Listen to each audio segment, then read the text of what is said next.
La extensa red de carreteras interestatales de Estados Unidos ofrecía el terreno perfecto para un depredador despiadado. Acechaba a las jóvenes que esperaban en la carretera para ser llevadas, las encerraba, las torturaba y las violaba.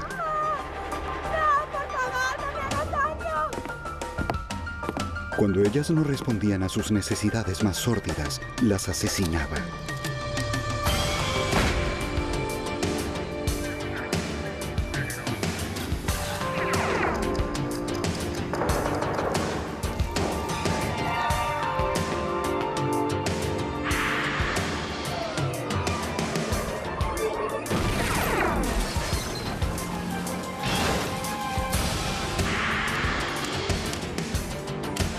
Los archivos del FBI. En todo el país, un violador múltiple acechaba a jóvenes confiadas. Solo era cuestión de tiempo, hasta que sus instintos más oscuros se desbordaran y asesinaran. Seguía un derrotero tan errático que era imposible rastrearlo, y lo que lo conectaba a sus crímenes era su acceso a las carreteras y un extraño fetiche sexual.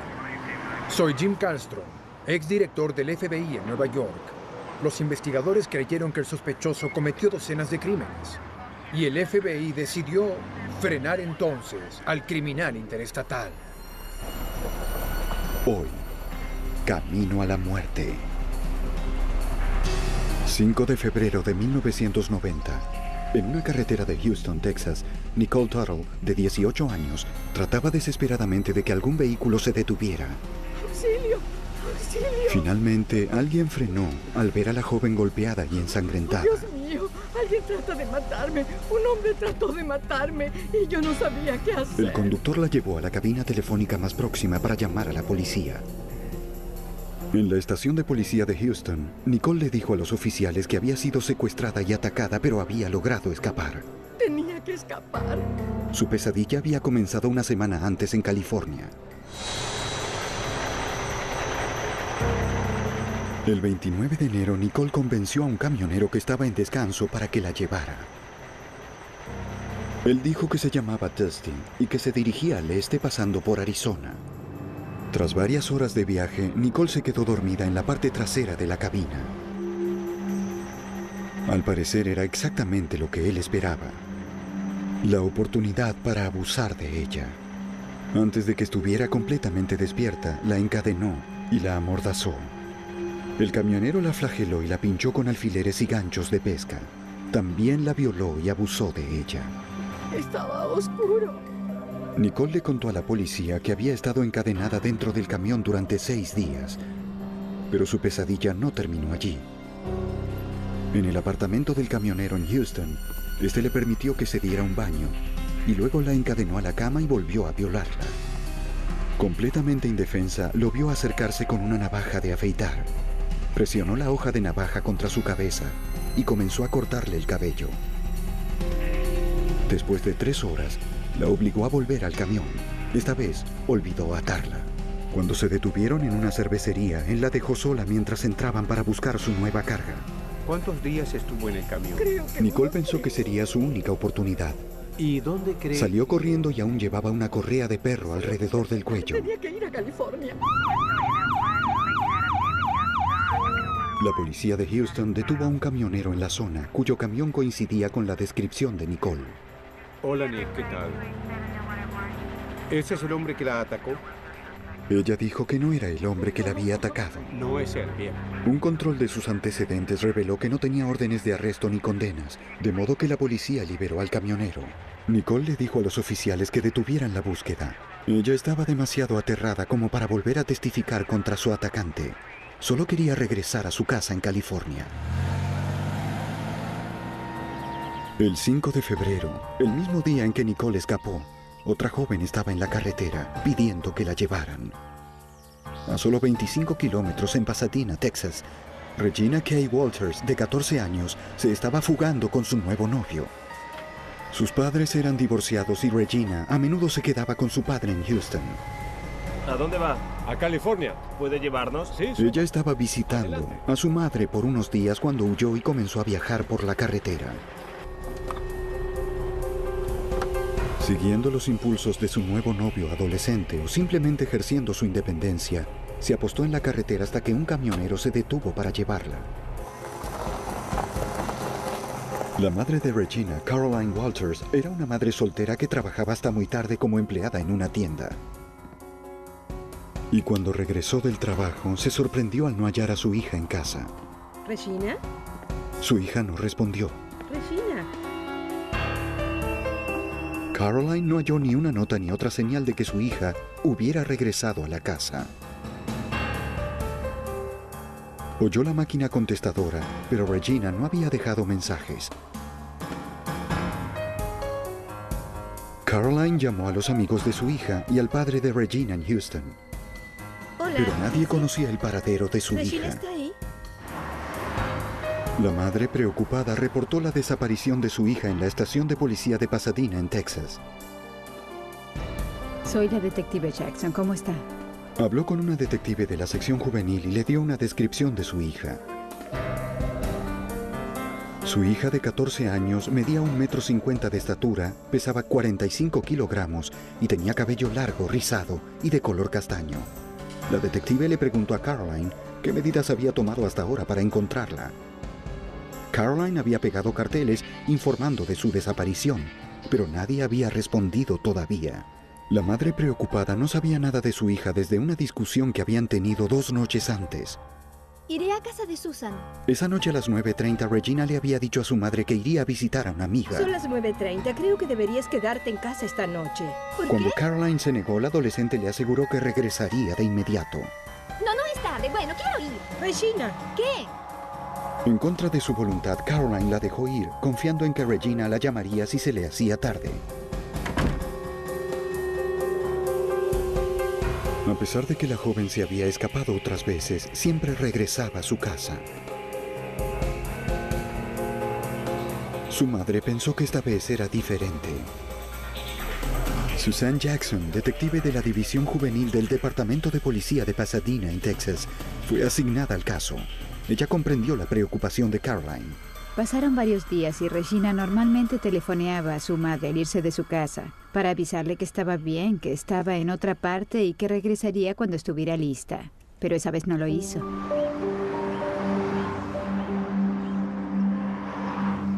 Caroline colocó más carteles en las principales tiendas cerca de su casa. Tenía la esperanza de que su hija estuviera fuera de peligro. Tal vez simplemente estaba con alguna amiga. Junto con la descripción de Regina y su fotografía, Caroline ofrecía una recompensa a cambio de información respecto del paradero de su hija. 5 días después de la desaparición de Regina, Caroline recibió una llamada telefónica. ¿Conoce a alguien que haya La estado persona con que ella? telefoneaba había visto a Regina hablando con 2 hombres jóvenes la tarde en que había abandonado la casa de su madre.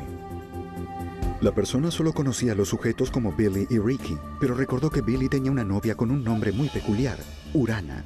Caroline Hola, llamó a la sí, policía de ¿puedo hablar inmediato. con la detective Jackson, por favor?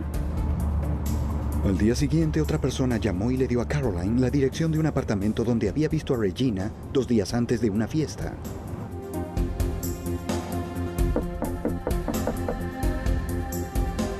Cuando la policía llegó, no había nadie.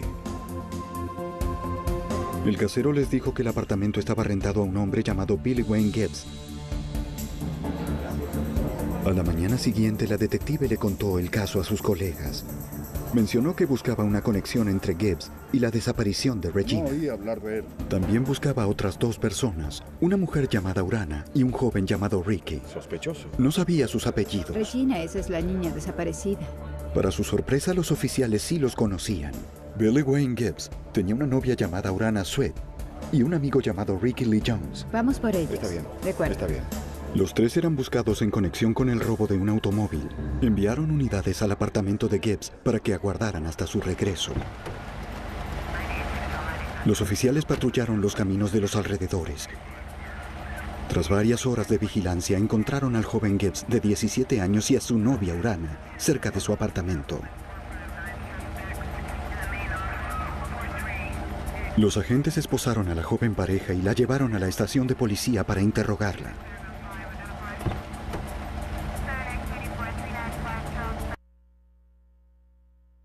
sospechoso aún estaba libre. Bien, gracias, George. El oficial le preguntó a Gibbs si había visto a Regina o a Ricky Lee Jones. Gibbs dijo que había hablado con ellos hacía 4 días. También le dijo a la policía que Ricky y Regina estaban enamorados y planeaban fugarse a México, donde Ricky tenía parientes. El detective sospechó que el joven Jones, de 18 años, tenía otra razón para huir de la ciudad. Si lo atrapaban con Regina, sería acusado de corrupción de menores. Regina tenía 14 y obviamente eran novios en esa época. Cuando vieron los carteles que había colocado la madre ofreciendo una recompensa por su paradero, decidieron que sería mejor abandonar el área para que no los atraparan. Fue entonces cuando decidieron alejarse de la zona y llegar a México. La detective averiguó que Ricky Lee Jones ya estaba en libertad condicional por robo. Cambiar de jurisdicción era una violación de su libertad bajo palabra. Ella presentó una orden de arresto. También ingresó los datos de Regina en el Centro Nacional de Información Criminal, una base de datos sobre criminales y víctimas en todo el país. Si Regina era localizada por un departamento de policía en el país, la estación de Pasadena, Texas, sería notificada. Hasta entonces, sin una dirección ni un vehículo conocido, sería demasiado difícil encontrar a la pareja.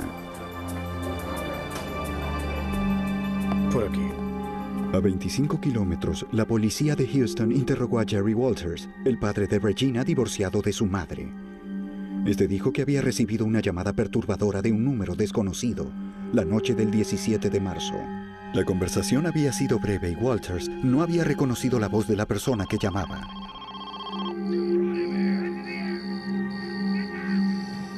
El hombre le preguntó si era el padre de Regina y cuando Walters le respondió que sí, le dijo que sabía dónde encontrar a Regina. Dijo que estaba en un granero y que había sufrido algunos cambios. Le había cortado el cabello. El padre de Regina preguntó si estaba viva o muerta. El hombre no respondió. La detective Jackson le pidió a Southwestern Bell que rastreara la llamada. La compañía le dijo que llevaría varios días. La policía simplemente tendría que esperar. Más allá de los llamados telefónicos, el rastro de la joven de 14 años desaparecida y su novio aún era incierto. La misma noche que el padre de Regina recibió una llamada telefónica en Houston, su madre en Pasadena también recibió una llamada.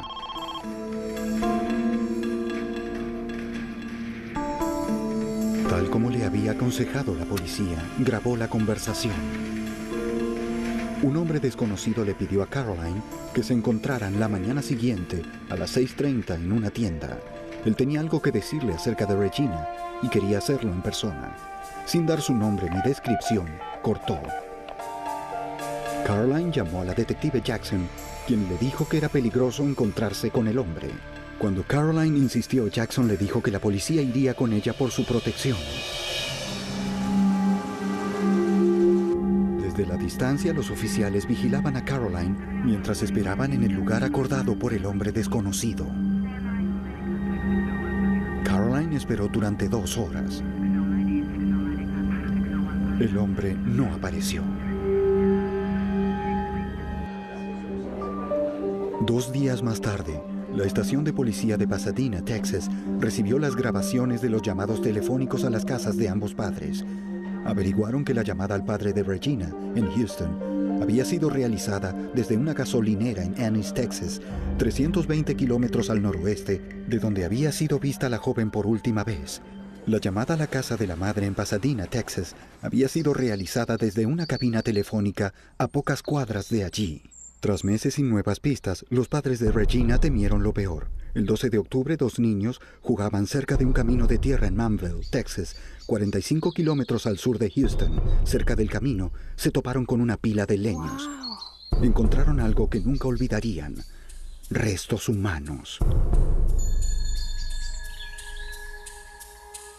Corrieron de regreso a sus hogares para avisarle a sus padres, quienes llamaron a la policía. Varios oficiales llegaron y cercaron el área. No pudieron identificar el cuerpo en el lugar. Estaba demasiado descompuesto y no había cartera ni identificaciones en los alrededores. Lo único que la policía pudo determinar era que la víctima era una persona joven, pero esperaban que una autopsia revelara mucho más. De acuerdo, Bea, el problema es que... La detective de Pasadena, Texas, fue al consultorio de la médica forense del condado de Harris y llevó los registros dentales de Regina.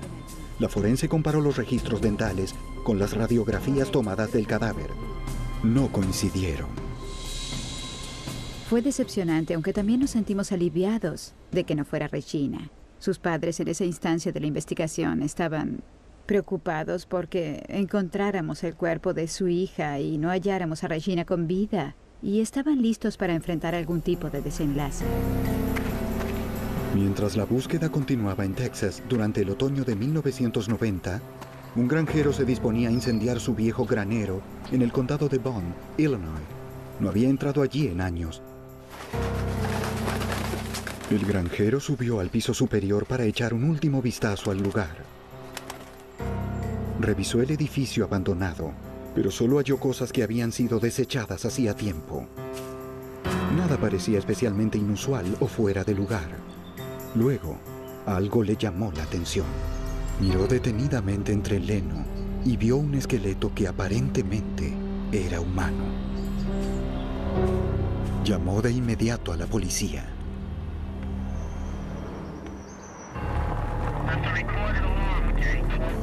En octubre de 1990, mientras la detective Jackson buscaba a Regina K. Walters, un cuerpo fue hallado en el piso superior de un granero abandonado en el condado de Bond, en Illinois. El agente Mike Shelley, de la Policía Estatal de Illinois, entró en escena. Recibí una llamada de la oficina del alguacil local en el condado de Bond. Y me avisaron que habían hallado un cadáver en un sitio rural cerca de la Interestatal 70, que es una carretera importante que pasa por el condado. Los expertos en escenarios de crímenes realizaron una investigación minuciosa del granero. No hallaron prendas de vestir en el cuerpo, ni en la vecindad. No había cartera ni otra identificación. Pero sí hallaron una hebra de hilo blanco cerca de los huesos, que parecía demasiado nueva para haber estado en el viejo granero por mucho tiempo. La policía fotografió los restos desde varios ángulos. También encontraron una cuerda de embalaje que coincidía con el que estaba atado alrededor del cuello de la víctima. En la cabeza quedaba un poco de cabello. Como el cráneo era tan pequeño, la policía creyó que la víctima probablemente era un niño. Los habitantes de Greenville no habían visto un asesinato en 10 años. El anonimato de este crimen era especialmente perturbador. La policía no tenía modo de determinar si la víctima era de la zona o solo había sido arrojada allí por alguien que pasaba por la carretera Interestatal 70. Al principio ni siquiera estaban seguros de la edad del cuerpo o del sexo. El antropólogo forense Mark Jonesy fue convocado para realizar un examen. Él realizó varios descubrimientos que contribuyeron a que el agente estatal de Illinois, Mike Shelley, comenzara a identificar a la víctima. Mark pudo determinar que se trataba de una mujer joven entre 14 y 16 años. Su peso aproximado era de 40 a 50 kilogramos. Había indicios de que su cabello había sido cortado. Las puntas habían comenzado a crecer nuevamente, pero los forenses nos dijeron que había sido reciente. Se determinó que la causa de la muerte era estrangulamiento. El asesino casi había cercenado la cabeza de su víctima, enroscándole 16 veces una cuerda de embalaje en el cuello. Esto fue lo que hallamos en la escena. Por el estado de las articulaciones y las vértebras, Jonesy determinó que la joven había sido asesinada casi un año antes. Un científico forense analizó la hebra de hilo blanco hallada cerca del cuerpo. Tal vez brindara una pista acerca de lo que la joven o el asesino llevaban puesto. Determinó que la fibra era principalmente de algodón, pero no provenía de una prenda de vestir. Probablemente era parte de una toalla. Revisando la base nacional de datos del crimen, el agente estatal Mike Shelley ingresó a la víctima como una joven blanca entre 14 y 16 años, acaso asesinada a principios de septiembre del 89. Nos alarmó descubrir que había 950 víctimas que coincidían con los parámetros de edad y el tiempo, lo cual hizo que la tarea fuera más difícil al comenzar el proceso de investigación. Finalmente logró reducir el listado a 100, especificando la fecha de la muerte de la víctima, cerca de la primavera de 1990. El investigador luego envió teletipos a las agencias defensoras de la ley encargadas de estos casos. La detective que investigaba la desaparición de Regina Walters en Pasadena, Texas, recibió el teletipo el 16 de octubre. Ella creyó que la descripción del cuerpo coincidía con la de Regina y telefoneó a la oficina del alguacil del condado de Bond, en Illinois. Supo que había recibido tantas respuestas que el alguacil volvería a llamarla. Antes de cortar, la detective recordó la misteriosa llamada telefónica que había recibido el padre de Regina. La persona que había llamado dijo que la joven estaba en un granero. Cuando le pregunté si el cuerpo había sido hallado en un granero, inmediatamente me transfirió con el alguacil y comencé a hablar con él directamente. Entonces descubrimos que era posible que se tratara de Regina, de modo que comenzamos a enviarnos los teletipos unos a otros. La detective realizó otra pregunta basada en una llamada telefónica recibida el 17 de marzo por el padre de Regina. ¿Tenía la joven hallada en el granero el cabello corto? Las autoridades de Illinois confirmaron que sí. La joven hallada en Illinois coincidía con la descripción de Regina dada por la persona que había telefoneado. Enviamos una copia de las radiografías dentales a Greenville, Illinois, a la oficina del alguacil. Y esas radiografías fueron comparadas con las del cuerpo que habían encontrado allí y se confirmó que se trataba de Regina. Pero aún quedaba un interrogante pendiente. ¿Dónde estaba el novio de Regina, Ricky Lee Jones? Los detectives recurrieron a la ayuda del FBI. El agente especial Mark Young, un experto en comportamiento criminal de la oficina de Houston, fue asignado al caso. Traté de hallar a todas las personas que hubieran tenido contacto con Ricky o Regina. Quería ver si mencionaron algo que sirviera para localizar a Ricky. La detective de Pasadena, Texas, también siguió buscando a Ricky Lee Jones en su antigua escuela secundaria. ¿De Ricky Lee Jones? Así es, recibí su llamado. Solo un momento. Una conserje de la institución dijo que Jones no se había inscrito en el colegio el año anterior. ¿Sabe si asistió a la escuela el año pasado? De acuerdo, ¿tiene alguna información? Ella tenía pocos datos disponibles, pero les indicó su última dirección conocida. Es bastante vieja. Era la casa de la familia Jones. Su hermana Tammy era la única que estaba allí. Dijo que nadie de la familia había visto a Ricky desde hacía un año. Hace un año. ¿Un año? ¿No lo vieron en un año? Lo consideraban un joven problemático y pensaron que habría terminado en prisión. ¿Un año? Un año. ¿Y no completó un formulario para desaparecer? La detective le preguntó si tenía parientes en México. Tammy le dijo que su madre tenía algunos familiares en Matamoros, al sur de la frontera con Texas. Jackson le mostró una fotografía de Regina, pero Tammy no la reconoció. Es la última vez. Él se fue y luego... El agente especial Mark Young estudió los detalles del caso y determinó el perfil del asesino de Regina. El agente señaló que Ricky Lee Jones, de 18 años, probablemente no había cometido el crimen.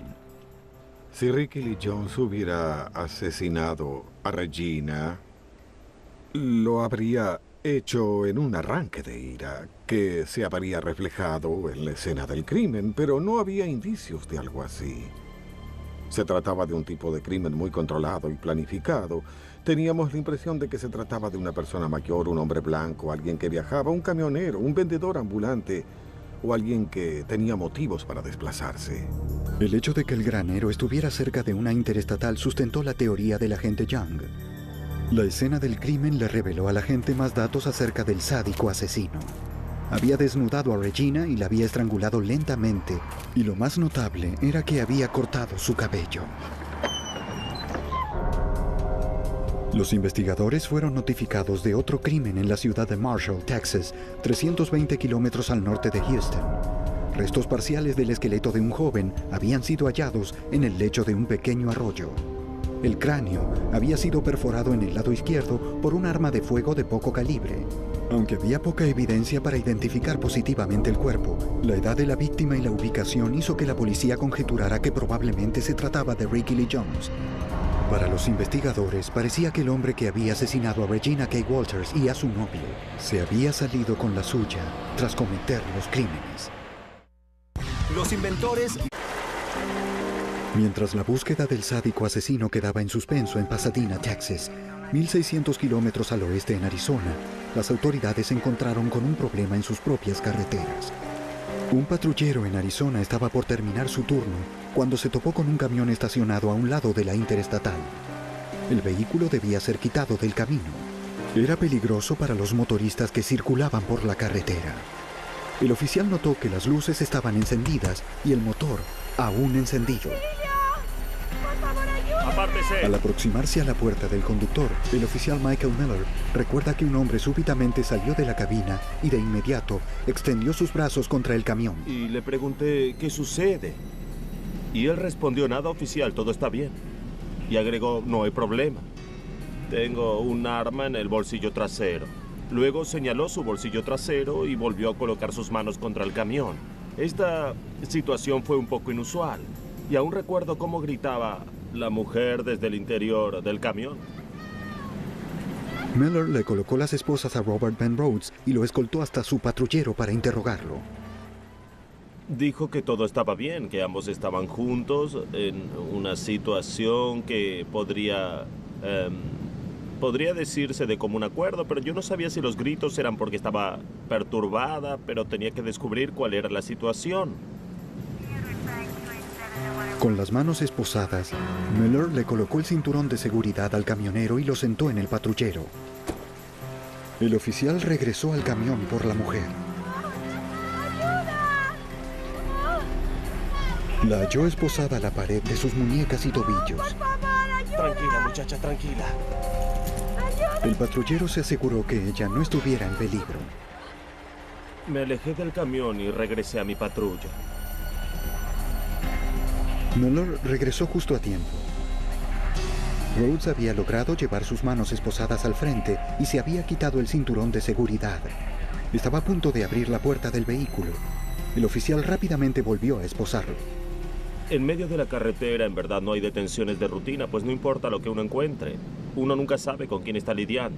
Y sentí un escalofrío por el espinazo al pensar en este hombre tan cruel como parecía y que probablemente podría habernos matado al mismo tiempo y luego seguir en la carretera. La policía de la ciudad de Casa Grande llegó a la escena. Tras liberar a la mujer, la trasladaron con el sospechoso a la estación de policía para el interrogatorio. Dentro del camión hallaron una colección de instrumentos de tortura, cadenas sujetas a argollas soldadas a la parte trasera del compartimiento de descanso, ganchos de pesca, toallas ensangrentadas, un fuste de equitación y un maletín que contenía todos los artefactos propios de un sádico sexual. También había una cámara y varios cabellos que no pertenecían a la mujer hallada en el camión. El detective de Casa Grande, Rick Barnhart, dirigió la investigación. Robert Rhodes tenía una especie de equipo de tortura en su camión. Tenía todo tipo de instrumentos. Tenía unas varas largas con pinzas con las que torturaba a sus víctimas. Y tenía látigos. Y basándome en eso, yo supe que Rhodes era un depredador sexual. La mujer hallada encadenada en el camión de Rhodes tenía 27 años y se llamaba Kathleen Vine. Ella dijo a los detectives que había subido al camión una hora antes en la parada de Rick Griffin, al norte de Phoenix. Trató de violarme. Cuando se durmió en el camión, el conductor la atacó y la esposó. ¡Por favor, ayúdenme!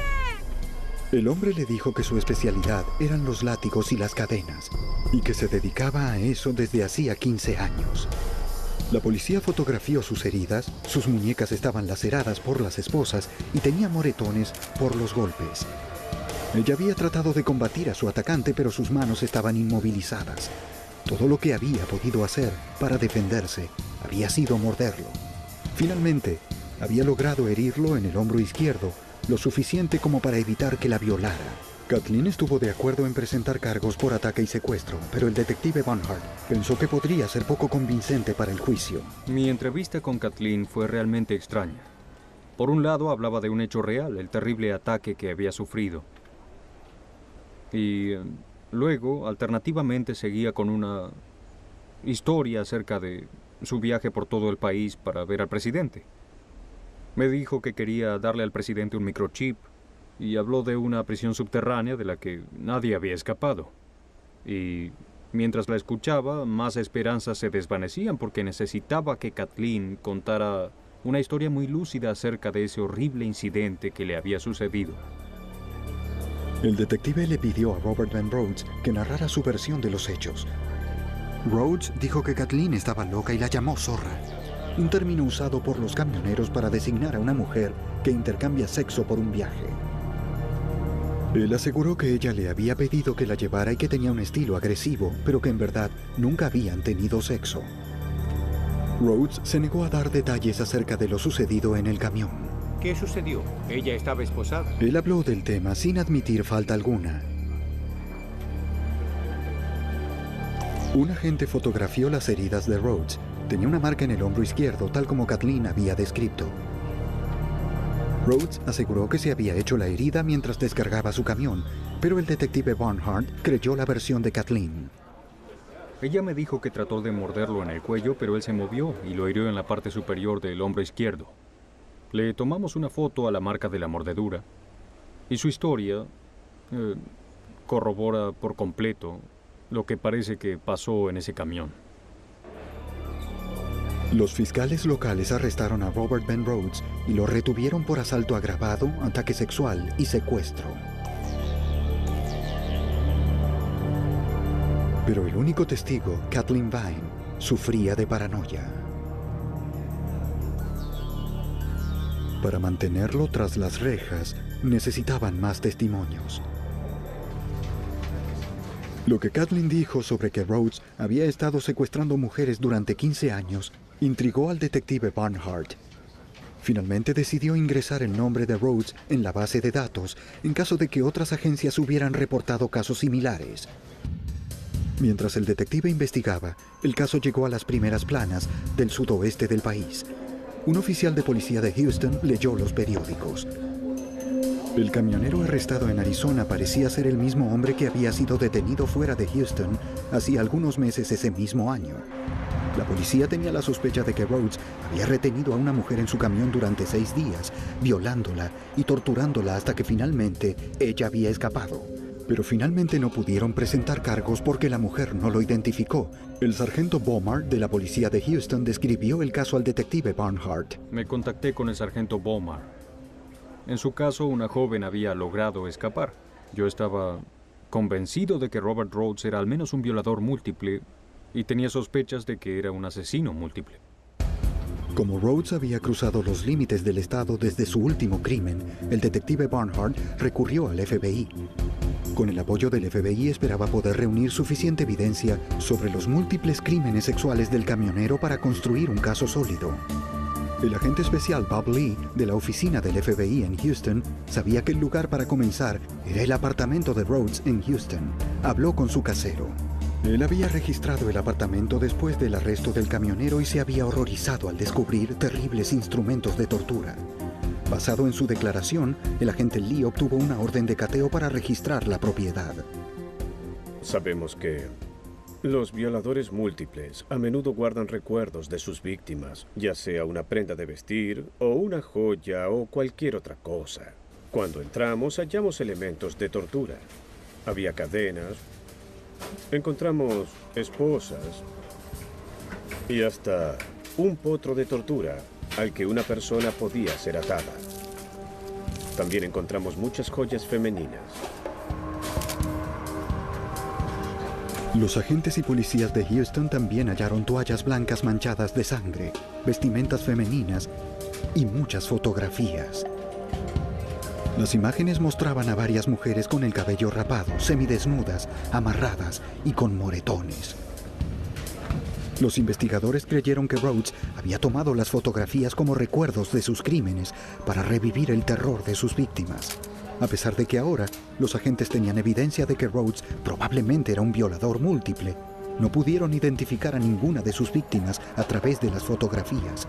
Sin más testigos, el caso en Arizona aún era débil. La única testigo del fiscal era Kathleen Vine y era cuestionable. En el juicio sería la palabra de uno contra la del otro, y una mujer mentalmente perturbada no convencería a los jurados.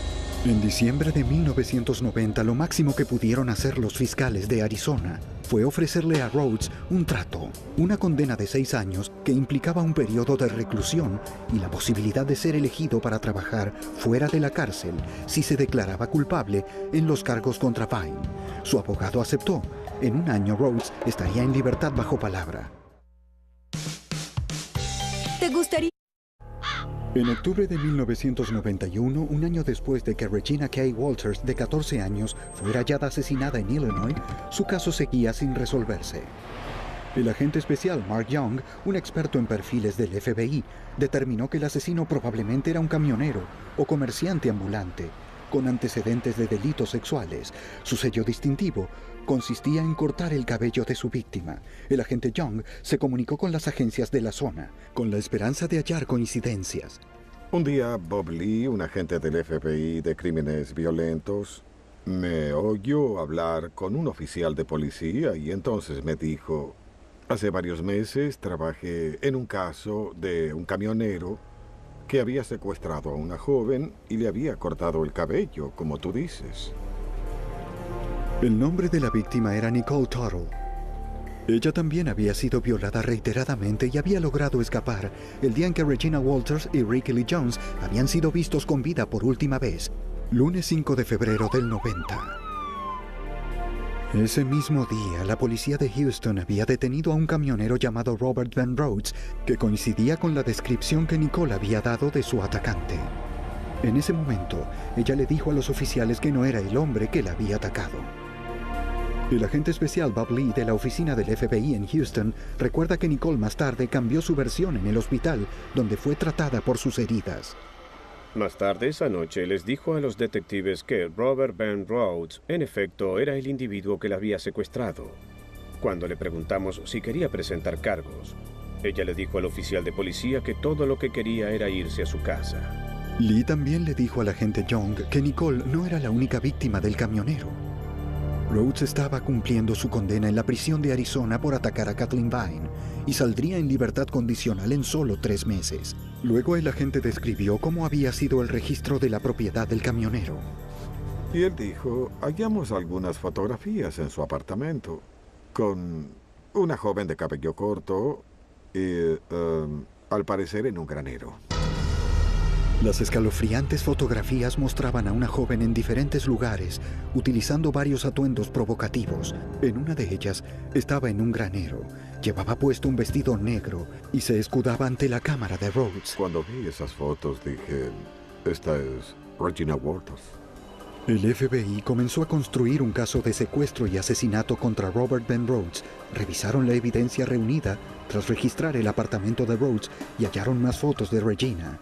Además hallaron varias prendas de vestir femeninas y entre ellas un vestido negro que, tras ser analizado por el laboratorio, se confirmó era el que Regina llevaba en las fotografías. El agente del estado de Illinois, Mike Shelley, fue notificado y este envió la evidencia hallada en el granero de Granville al laboratorio del FBI en Houston. Los expertos del laboratorio descubrieron que las fibras de algodón halladas en Illinois eran compatibles con las toallas ensangrentadas halladas en el apartamento de Rhodes en Houston. Pero los resultados eran inconcluyentes, ya que este tipo de toallas eran muy comunes. La detective Jackson de Pasadena, Texas, se encontró con los agentes Shelley, Young y Lee en la oficina del FBI de Houston para discutir acerca de lo que necesitaban para armar un caso sólido contra Rhodes. Teniendo en cuenta la pronta liberación de Rhodes, el agente Mike Shelley supo que estaban trabajando contra reloj. Rod estaba por salir bajo palabra y sería elegible para trabajar fuera de prisión con un sistema de liberación. De modo que estábamos presionados para hacer la denuncia y hacer que lo arrestaran por nuestros cargos. Tome asiento. Muy bien. Los agentes entrevistaron al ex empleador de Rhodes en Houston, Mike Eggleton. El dueño de la empresa de camiones no se sorprendió. Eggleton había sido interrogado por las autoridades acerca de Rhodes en el pasado. Varios años antes, la policía local había sospechado que el camionero había atacado a una mujer en la parte trasera de su camión, pero no se habían presentado cargos formales. El camión que Rhodes conducía había sido vendido, pero Eggleton les dio el número de identificación del vehículo, los datos de sus cargas y los recibos de combustible de Rhodes. Mientras los agentes buscaban pistas para localizar el camión, el equipo comenzaba a reconstruir una línea cronológica de los viajes del camionero. Los agentes hallaron recibos de combustible de una gasolinera en Ennis, Texas, que databa del 17 de marzo del 90, y esto coincidía con la llamada telefónica al padre de Regina. Algunas de las llamadas locales a la madre de Regina, Caroline, también coincidían con la época en que Rhodes había estado en Houston. Pero había un interrogante que aún no tenía respuesta. El asesino podía haber obtenido fácilmente el número de Caroline de los carteles colocados por toda la ciudad. Pero ¿cómo supo el número privado de Jerry Walters? El agente Young halló la respuesta en la evidencia reunida en Arizona. Entre la evidencia encontramos la pequeña libreta de notas de Regina Walters y la primera página contenía todos sus datos personales, la dirección, el número telefónico de su madre y de su padre. Cuando Young revisó la libreta, halló algo aún más perturbador. Un mensaje que él creyó que había escrito el mismo Rhodes. Había una navaja y un arma dibujadas por encima de una frase que tenía letras aparentemente chorreando sangre. La frase decía: Ricky es hombre muerto. Solo un análisis de ADN podría confirmar si los restos parciales del joven hallados en el sudeste de Texas correspondían a Ricky Lee Jones. Lamentablemente, los investigadores carecían de una fuente conocida del ADN de Jones. Como Rhodes había asegurado haber estado secuestrando y torturando a sus víctimas durante los últimos 15 años, el equipo ingresó su línea cronológica de viajes en el programa de captura de criminales violentos, una base de datos del FBI que registra miles de crímenes resueltos y no resueltos en toda la nación. Hola. A pesar de los baches en la línea cronológica, la detective Jackson no se sorprendió. El sistema señaló 50 coincidencias con homicidios abiertos y denuncias de desaparecidos. Sus viajes de Houston a Baltimore y a Los Ángeles y de regreso en cuestión de 4 o 5 días pueden darnos una idea del número de personas a las que pudo tener acceso y los lugares en los que pudo abusar y deshacerse de esas personas. Una semana después, los agentes localizaron el camión de Rhodes en Houston. Habían pasado 2 años desde que Rhodes condujera el vehículo. Desde entonces la cabina había sido limpiada, pintada y usada por otros conductores, pero de algún modo la evidencia de sus crímenes aún persistía. Los investigadores recobraron una hebra de cabello que coincidía con el de Regina. Milagrosamente, también encontraron una pequeña huella sobre la cobertura de vinilo en el camión, que coincidía con sus huellas digitales. Regina había estado en el camión, pero no demostraba cuándo o si había estado allí en contra de su voluntad. En enero de 1992, casi 2 años después de la desaparición de Regina, los investigadores determinaron que la evidencia no era suficiente para probar un secuestro interestatal y frenaron el caso federal.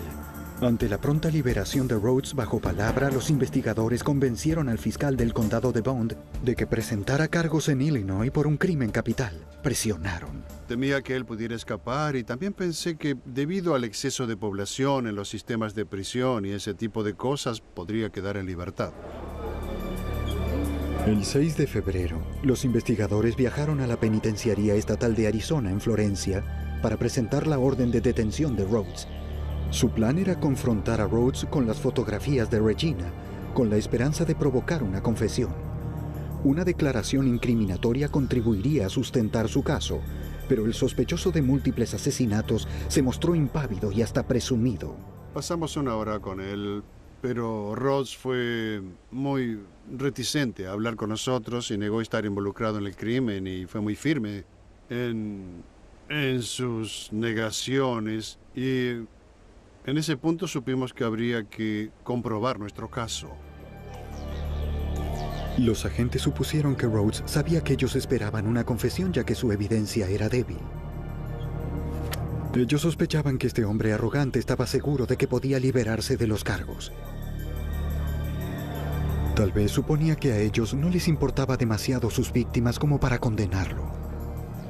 Muchos criminales múltiples, asesinos o depredadores sexuales escogen a víctimas que consideran personas olvidables y cuentan con ese ingrediente, con el hecho de que la policía y la sociedad realmente no se interesarán por quienes están en la carretera o están desamparados. Él atacaba a ese tipo de personas con la esperanza de no llamar la atención, pero no fue así. Casi 2 años después de la muerte de Regina K. Walters y el secuestro y ataque sexual de al menos otras 2 mujeres, Robert Ben Rhodes fue extraditado de Arizona para ser enjuiciado en Illinois. Él y su abogado lograron atrasar el juicio por 6 meses. El 11 de septiembre, el camionero que siempre se había mostrado confiado perdió la paciencia. En la corte del condado de Bond, en Illinois, su abogado logró levantar el cargo de crimen capital que implicaba una posible sentencia de muerte. Él aceptó el cargo de homicidio en primer grado con una pena de reclusión perpetua. Rhodes fue sentenciado a prisión de por vida sin la posibilidad de salir bajo palabra. Aún mientras él cumple su condena en una prisión de máxima seguridad en Chester, Illinois, los investigadores no abandonan el caso. Siguen reuniendo evidencia, tratando de probar que Regina K. Walters no fue la única víctima de los crímenes de Rhodes. Hay otra fotografía de una mujer que aún sigue no identificada y que subió a su camión. Todos estamos de algún modo preocupados por saber si esa fue otra víctima. Entrar en la parte trasera del camión de un asesino múltiple y ser víctima potencial. Los investigadores siguen tratando de identificar a las víctimas anónimas del pasado de Rhodes. Buscan alivio y sensación de desenlace para angustiados familiares.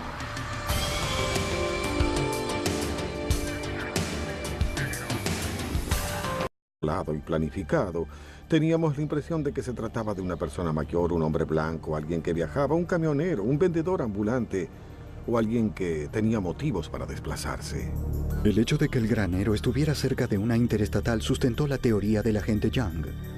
La escena del crimen le reveló a la gente más datos acerca del sádico asesino. Había desnudado a Regina y la había estrangulado lentamente, y lo más notable era que había cortado su cabello. Los investigadores fueron notificados de otro crimen en la ciudad de Marshall, Texas, 320 kilómetros al norte de Houston. Restos parciales del esqueleto de un joven habían sido hallados en el lecho de un pequeño arroyo. El cráneo había sido perforado en el lado izquierdo por un arma de fuego de poco calibre. Aunque había poca evidencia para identificar positivamente el cuerpo, la edad de la víctima y la ubicación hizo que la policía conjeturara que probablemente se trataba de Ricky Lee Jones. Para los investigadores, parecía que el hombre que había asesinado a Regina K. Walters y a su novio se había salido con la suya tras cometer los crímenes. Los inventores... Mientras la búsqueda del sádico asesino quedaba en suspenso en Pasadena, Texas, 1.600 kilómetros al oeste en Arizona, las autoridades se encontraron con un problema en sus propias carreteras. Un patrullero en Arizona estaba por terminar su turno cuando se topó con un camión estacionado a un lado de la interestatal. El vehículo debía ser quitado del camino. Era peligroso para los motoristas que circulaban por la carretera. El oficial notó que las luces estaban encendidas y el motor aún encendido.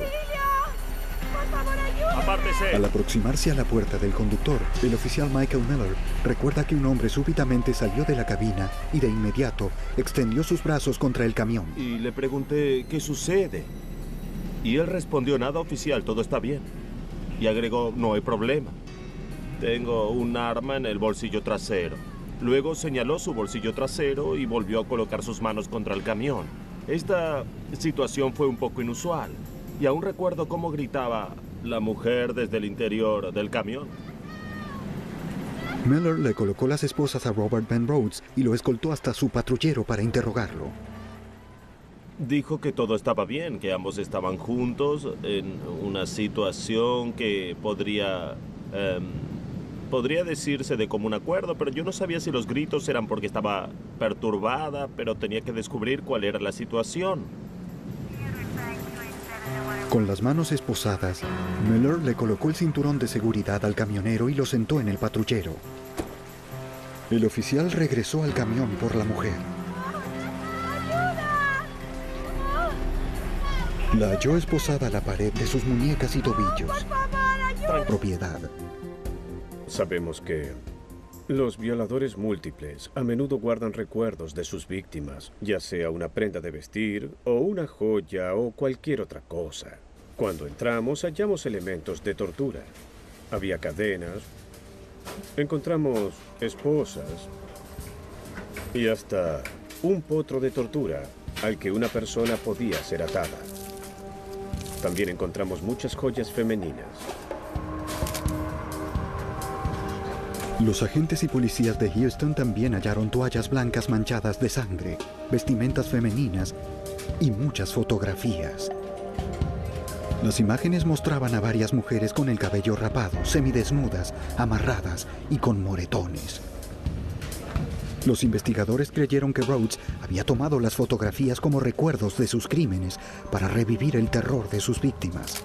A pesar de que ahora los agentes tenían evidencia de que Rhodes probablemente era un violador múltiple, no pudieron identificar a ninguna de sus víctimas a través de las fotografías. Sin más testigos, el caso en Arizona aún era débil. La única testigo del fiscal era Kathleen Vine y era cuestionable. En el juicio sería la palabra de uno contra la del otro, y una mujer mentalmente perturbada no convencería a los jurados. En diciembre de 1990, lo máximo que pudieron hacer los fiscales de Arizona fue ofrecerle a Rhodes un trato, una condena de 6 años que implicaba un periodo de reclusión y la posibilidad de ser elegido para trabajar fuera de la cárcel si se declaraba culpable en los cargos contra Vine. Su abogado aceptó. En 1 año, Rhodes estaría en libertad bajo palabra. ¿Te gustaría? En octubre de 1991, un año después de que Regina K. Walters, de 14 años, fuera hallada asesinada en Illinois, su caso seguía sin resolverse. El agente especial Mark Young, un experto en perfiles del FBI, determinó que el asesino probablemente era un camionero o comerciante ambulante, con antecedentes de delitos sexuales. Su sello distintivo consistía en cortar el cabello de su víctima. El agente Young se comunicó con las agencias de la zona, con la esperanza de hallar coincidencias. Un día, Bob Lee, un agente del FBI de crímenes violentos, me oyó hablar con un oficial de policía y entonces me dijo: hace varios meses trabajé en un caso de un camionero que había secuestrado a una joven y le había cortado el cabello, como tú dices. El nombre de la víctima era Nicole Tuttle. Ella también había sido violada reiteradamente y había logrado escapar el día en que Regina Walters y Ricky Lee Jones habían sido vistos con vida por última vez, lunes 5 de febrero del 90. Ese mismo día, la policía de Houston había detenido a un camionero. Un científico forense analizó la hebra de hilo blanco hallada cerca del cuerpo. Tal vez brindara una pista acerca de lo que la joven o el asesino llevaban puesto. Determinó que la fibra era principalmente de algodón, pero no provenía de una prenda de vestir. Probablemente era parte de una toalla. Revisando la base nacional de datos del crimen, el agente estatal Mike Shelley ingresó a la víctima como una joven blanca entre 14 y 16 años, acaso asesinada a principios de septiembre del 89. Nos alarmó descubrir que había 950 víctimas que coincidían con los parámetros de edad y el tiempo, lo cual hizo que la tarea fuera más difícil al comenzar el proceso de investigación. Finalmente logró reducir el listado a 100, especificando la fecha de la muerte de la víctima, cerca de la primavera de 1990. El investigador luego envió teletipos a las agencias defensoras de la ley encargadas de estos casos. La detective que investigaba la desaparición de Regina Walters en Pasadena, Texas, recibió el teletipo el 16 de octubre. Ella creyó que la descripción del cuerpo coincidía con la de Regina y telefoneó a la oficina del alguacil del condado de Bond, en Illinois. Supo que había recibido tantas respuestas que el alguacil volvería a llamarla. Antes de cortar, la detective recordó la misteriosa llamada telefónica que había recibido el padre de Regina. La persona que había llamado dijo que la joven estaba en un granero. Cuando le pregunté si el cuerpo había sido hallado en un granero, inmediatamente me transfirió con el alguacil y comencé a hablar con él directamente. Entonces descubrimos que era posible que se tratara de Regina, de modo que comenzamos a enviarnos los teletipos unos a otros. La detective realizó otra pregunta basada en una llamada telefónica recibida el 17 de marzo por el padre de Regina. ¿Tenía la joven hallada en el granero el cabello corto? Las autoridades de Illinois confirmaron que sí. La joven hallada en Illinois coincidía con la descripción de Regina dada por la persona que había telefoneado. Enviamos una copia de las radiografías dentales a Greenville, Illinois, a la oficina del alguacil. Y esas radiografías fueron comparadas con las del cuerpo que habían encontrado allí y se confirmó que se trataba de Regina. Pero aún quedaba un interrogante pendiente. ¿Dónde estaba el novio de Regina, Ricky Lee Jones? Los detectives recurrieron a la ayuda del FBI. El agente especial Mark Young, un experto en comportamiento criminal de la oficina de Houston, fue asignado al caso. Traté de hallar a todas las personas que hubieran tenido contacto con Ricky o Regina. Quería ver si mencionaron algo que sirviera para localizar. Men le reveló a la gente más datos acerca del sádico asesino.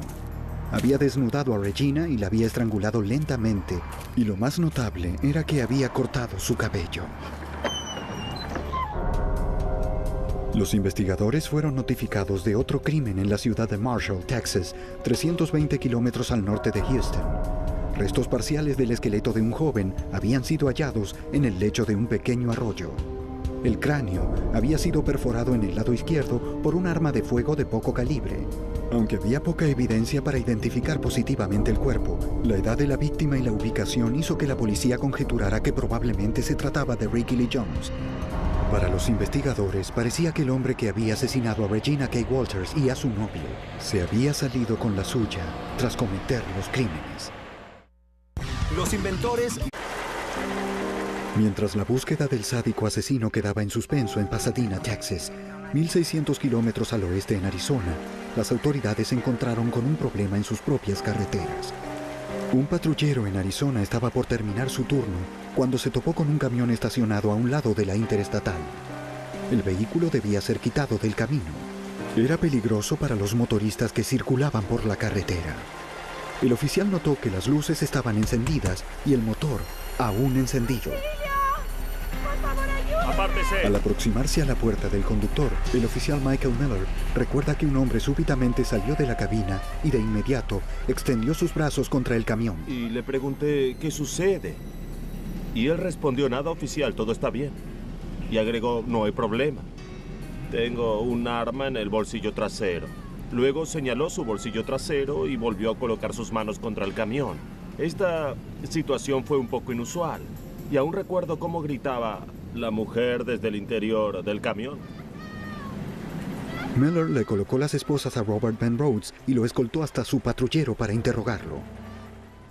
Dijo que todo estaba bien, que ambos estaban juntos en una situación que podría decirse de común acuerdo, pero yo no sabía si los gritos eran porque estaba perturbada, pero tenía que descubrir cuál era la situación. Con las manos esposadas, Miller le colocó el cinturón de seguridad al camionero y lo sentó en el patrullero. El oficial regresó al camión por la mujer. La halló esposada a la pared de sus muñecas y tobillos. Tranquila, muchacha, tranquila. El patrullero se aseguró que ella no estuviera en peligro. Me alejé del camión y regresé a mi patrulla. Miller regresó justo a tiempo. Rhodes había logrado llevar sus manos esposadas al frente. Los parciales del joven hallados en el sudeste de Texas correspondían a Ricky Lee Jones. Lamentablemente, los investigadores carecían de una fuente conocida del ADN de Jones. Como Rhodes había asegurado haber estado secuestrando y torturando a sus víctimas durante los últimos 15 años, el equipo ingresó su línea cronológica de viajes en el programa de captura de criminales violentos, una base de datos del FBI que registra miles de crímenes resueltos y no resueltos en toda la nación. Hola. A pesar de los baches en la línea cronológica, la detective Jackson no se sorprendió. El sistema señaló 50 coincidencias con homicidios abiertos y denuncias de desaparecidos. Sus viajes de Houston a Baltimore y a Los Ángeles y de regreso en cuestión de 4 o 5 días pueden darnos una idea del número de personas a las que pudo tener acceso y los lugares en los que pudo abusar y deshacerse de esas personas. Una semana después, los agentes localizaron el camión de Rhodes en Houston. Habían pasado 2 años desde que Rhodes condujera el vehículo. Desde entonces la cabina había sido limpiada, pintada y usada por otros conductores, pero de algún modo la evidencia de sus crímenes aún persistía. Los investigadores recobraron una hebra de cabello que coincidía con el de Regina. Milagrosamente, también encontraron una pequeña huella sobre la cobertura de vinilo en el camión, que coincidía con sus huellas digitales. Regina había estado en el camión, pero no demostraba cuándo o si había estado allí en contra de su voluntad. En enero de 1992, casi 2 años después de la desaparición de Regina, los investigadores determinaron que la evidencia no era suficiente para probar un secuestro interestatal y frenaron el caso federal. Ante la pronta liberación de Rhodes bajo palabra, los investigadores convencieron al fiscal del condado de Bond de que presentara cargos en Illinois por un crimen capital. Presionaron. Temía que él pudiera escapar y también pensé que debido al exceso de población en los sistemas de prisión y ese tipo de cosas, podría quedar en libertad. El 6 de febrero, los investigadores viajaron a la Penitenciaría Estatal de Arizona en Florencia para presentar la orden de detención de Rhodes. Su plan era confrontar a Rhodes con las fotografías de Regina, con la esperanza de provocar una confesión. Una declaración incriminatoria contribuiría a sustentar su caso, pero el sospechoso de múltiples asesinatos se mostró impávido y hasta presumido. Pasamos 1 hora con él, pero Rhodes fue muy reticente a hablar con nosotros y negó estar involucrado en el crimen y fue muy firme en sus negaciones y en ese punto supimos que habría que comprobar nuestro caso. De que la había atacado. No es él, bien. Un control de sus antecedentes reveló que no tenía órdenes de arresto ni condenas, de modo que la policía liberó al camionero. Nicole le dijo a los oficiales que detuvieran la búsqueda. Ella estaba demasiado aterrada como para volver a testificar contra su atacante. Solo quería regresar a su casa en California. El 5 de febrero, el mismo día en que Nicole escapó, otra joven estaba en la carretera pidiendo que la llevaran. A solo 25 kilómetros en Pasadena, Texas, Regina Kay Walters, de 14 años, se estaba fugando con su nuevo novio. Sus padres eran divorciados y Regina a menudo se quedaba con su padre en Houston. ¿A dónde va? A California. ¿Puede llevarnos? Sí. Ella estaba visitando a su madre por unos días cuando huyó y comenzó a viajar por la carretera. Siguiendo los impulsos de su nuevo novio adolescente o simplemente ejerciendo su independencia, se apostó en la carretera hasta que un camionero se detuvo para llevarla.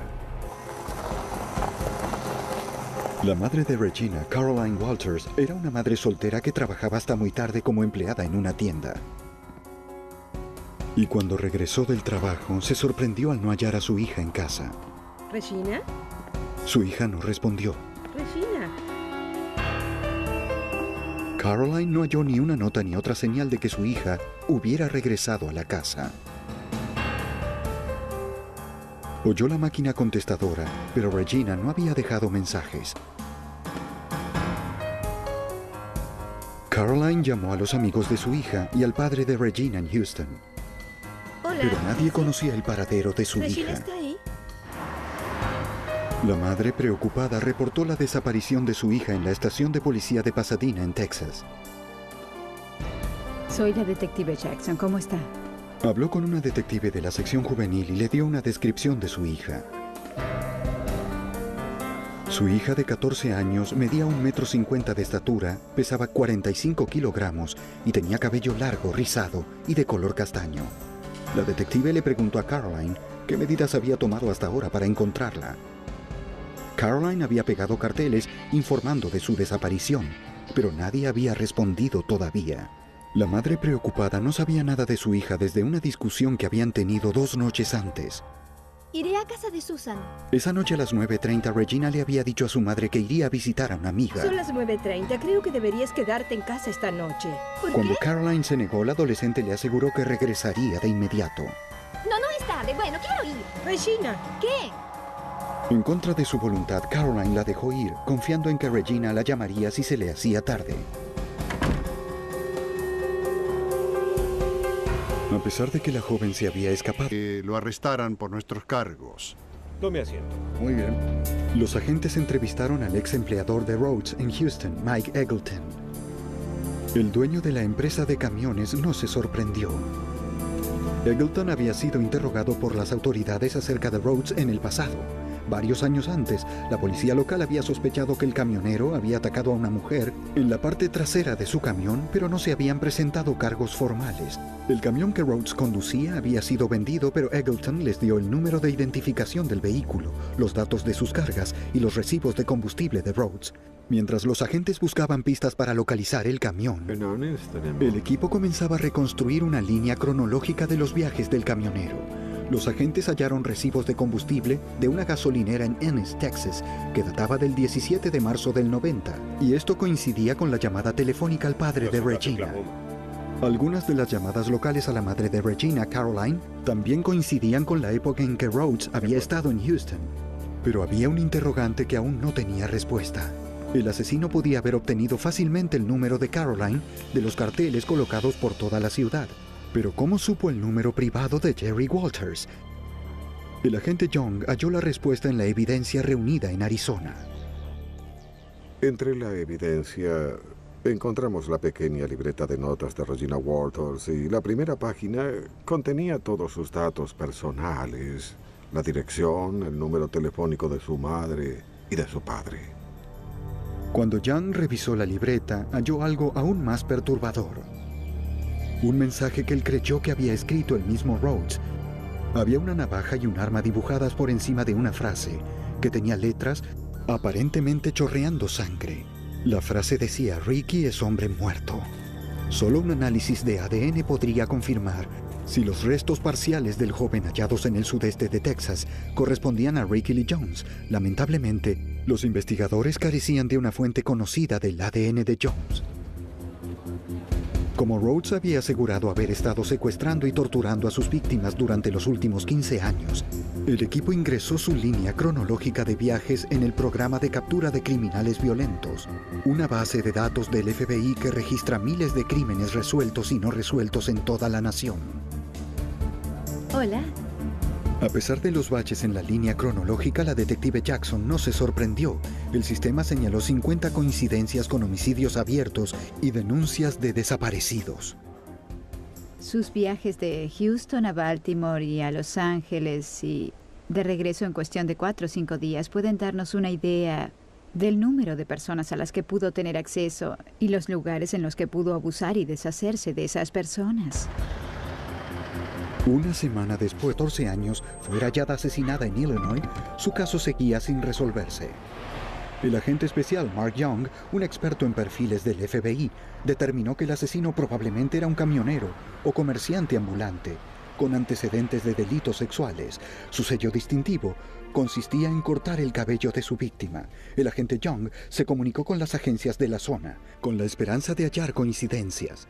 Un día, Bob Lee, un agente del FBI de crímenes violentos, me oyó hablar con un oficial de policía y entonces me dijo: hace varios meses trabajé en un caso de un camionero que había secuestrado a una joven y le había cortado el cabello, como tú dices. El nombre de la víctima era Nicole Tuttle. Ella también había sido violada reiteradamente y había logrado escapar el día en que Regina Walters y Ricky Lee Jones habían sido vistos con vida por última vez, lunes 5 de febrero del 90. Ese mismo día, la policía de Houston había detenido a un camionero llamado Robert Van Rhodes, que coincidía con la descripción que Nicole había dado de su atacante. En ese momento, ella le dijo a los oficiales que no era el hombre que la había atacado. El agente especial Bob Lee de la oficina del FBI en Houston recuerda que Nicole más tarde cambió su versión en el hospital, donde fue tratada por sus heridas. Más tarde esa noche les dijo a los detectives que Robert Van Rhodes, en efecto, era el individuo que la había secuestrado. Cuando le preguntamos si quería presentar cargos, ella le dijo al oficial de policía que todo lo que quería era irse a su casa. Lee también le dijo al agente Young que Nicole no era la única víctima del camionero. Rhodes estaba cumpliendo su condena en la prisión de Arizona por atacar a Kathleen Vine y saldría en libertad condicional en solo 3 meses. Luego el agente describió cómo había sido el registro de la propiedad del camionero. Y él dijo, hallamos algunas fotografías en su apartamento con una joven de cabello corto y, al parecer, en un granero. Las escalofriantes fotografías mostraban a una joven en diferentes lugares, utilizando varios atuendos provocativos. En una de ellas estaba en un granero, llevaba puesto un vestido negro y se escudaba ante la cámara de Rhodes. Cuando vi esas fotos dije, esta es Regina Walters. El FBI comenzó a construir un caso de secuestro y asesinato contra Robert Ben Rhodes. Revisaron la evidencia reunida tras registrar el apartamento de Rhodes y hallaron más fotos de Regina.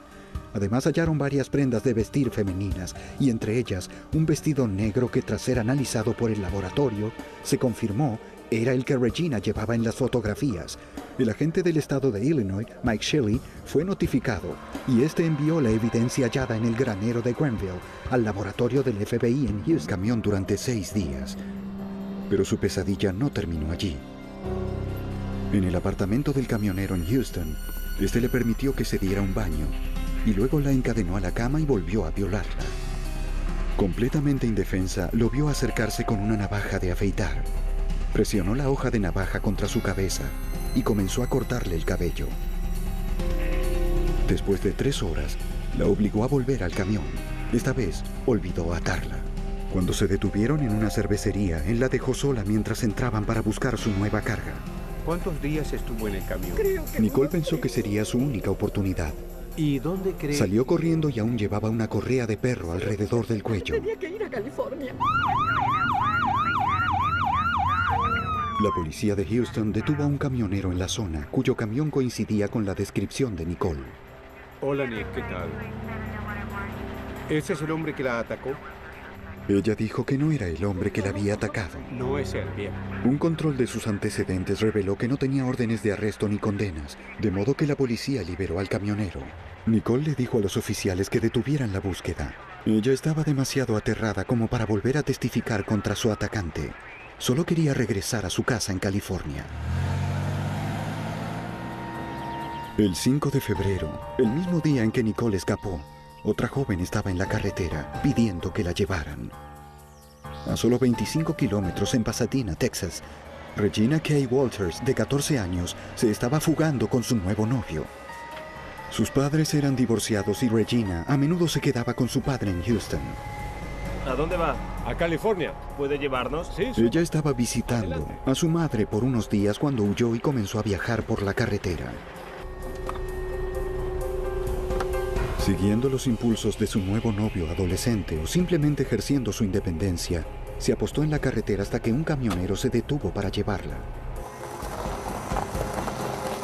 La madre de Regina, Caroline Walters, era una madre soltera que trabajaba hasta muy tarde como empleada en una tienda. Y cuando regresó del trabajo, se sorprendió al no hallar a su hija en casa. ¿Regina? Su hija no respondió. Regina. Caroline no halló ni una nota ni otra señal de que su hija hubiera regresado a la casa. Oyó la máquina contestadora, pero Regina no había dejado mensajes. Caroline llamó a los amigos de su hija y al padre de Regina en Houston. Hola. Pero nadie conocía el paradero de su ¿Regina hija. está ahí?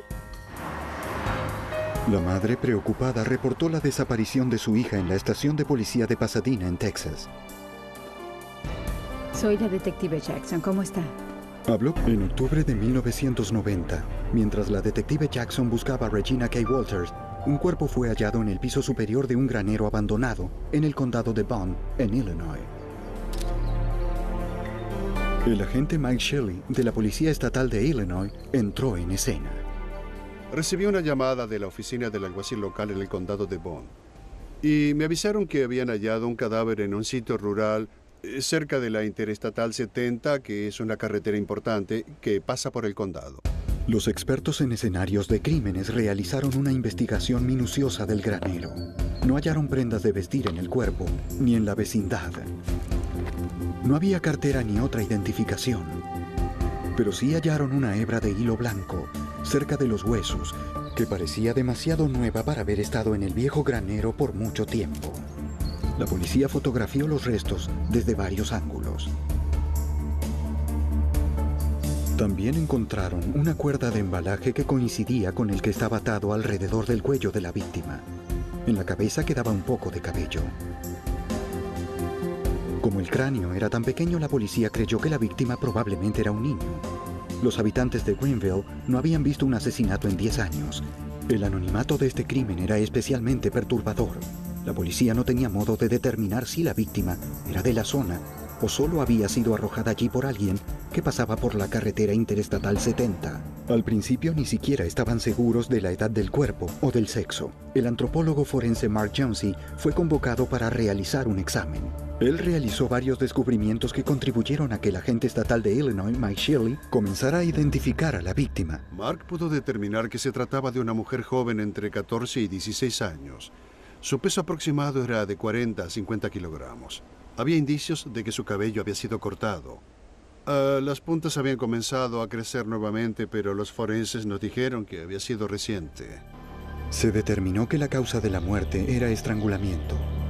El asesino casi había cercenado la cabeza de su víctima, enroscándole 16 veces una cuerda de embalaje en el cuello. Esto fue lo que hallamos en la escena. Por el estado de las articulaciones y las vértebras, Jonesy determinó que la joven había sido asesinada casi un año antes. Un científico forense analizó la hebra de hilo blanco hallada cerca del cuerpo. Tal vez brindara una pista acerca de lo que la joven o el asesino llevaban puesto. Determinó que la fibra era principalmente de algodón, pero no provenía de una prenda de vestir. Probablemente era parte de una toalla. Revisando la base nacional de datos del crimen, el agente estatal Mike Shirley ingresó a la víctima como una joven blanca entre 14 y 16 años, acaso asesinada a principios de septiembre del 89. Nos alarmó descubrir que había 950... Mente extraña. Por un lado hablaba de un hecho real, el terrible ataque que había sufrido. Y luego, alternativamente, seguía con una historia acerca de su viaje por todo el país para ver al presidente. Me dijo que quería darle al presidente un microchip y habló de una prisión subterránea de la que nadie había escapado. Y mientras la escuchaba, más esperanzas se desvanecían porque necesitaba que Kathleen contara una historia muy lúcida acerca de ese horrible incidente que le había sucedido. El detective le pidió a Robert Van Rhodes que narrara su versión de los hechos. Rhodes dijo que Kathleen estaba loca y la llamó zorra, un término usado por los camioneros para designar a una mujer que intercambia sexo por un viaje. Él aseguró que ella le había pedido que la llevara y que tenía un estilo agresivo, pero que en verdad nunca habían tenido sexo. Rhodes se negó a dar detalles acerca de lo sucedido en el camión. ¿Qué sucedió? ¿Ella estaba esposada? Él habló del tema sin admitir falta alguna. Un agente fotografió las heridas de Rhodes. Tenía una marca en el hombro izquierdo, tal como Kathleen había descrito. Rhodes aseguró que se había hecho la herida mientras descargaba su camión, pero el detective Barnhart creyó la versión de Kathleen. Ella me dijo que trató de morderlo en el cuello, pero él se movió y lo hirió en la parte superior del hombro izquierdo. Le tomamos una foto a la marca de la mordedura y su historia corrobora por completo lo que parece que pasó en ese camión. Los fiscales locales arrestaron a Robert Van Rhodes y lo retuvieron por asalto agravado, ataque sexual y secuestro. Pero el único testigo, Kathleen Vine, sufría de paranoia. Para mantenerlo tras las rejas, necesitaban más testimonios. Lo que Kathleen dijo sobre que Rhodes había estado secuestrando mujeres durante 15 años intrigó al detective Barnhart. Finalmente decidió ingresar el nombre de Rhodes en la base de datos en caso de que otras agencias hubieran reportado casos similares. Mientras el detective investigaba, el caso llegó a las primeras planas del sudoeste del país. Un oficial de policía de Houston leyó los periódicos. El camionero arrestado en Arizona parecía ser el mismo hombre que había sido detenido fuera de Houston hacía algunos meses ese mismo año. La policía tenía la sospecha de que Rhodes había retenido a una mujer en su camión durante 6 días, violándola y torturándola hasta que finalmente ella había escapado. Pero finalmente no pudieron presentar cargos porque la mujer no lo identificó. El sargento Beaumont de la policía de Houston describió el caso al detective Barnhart.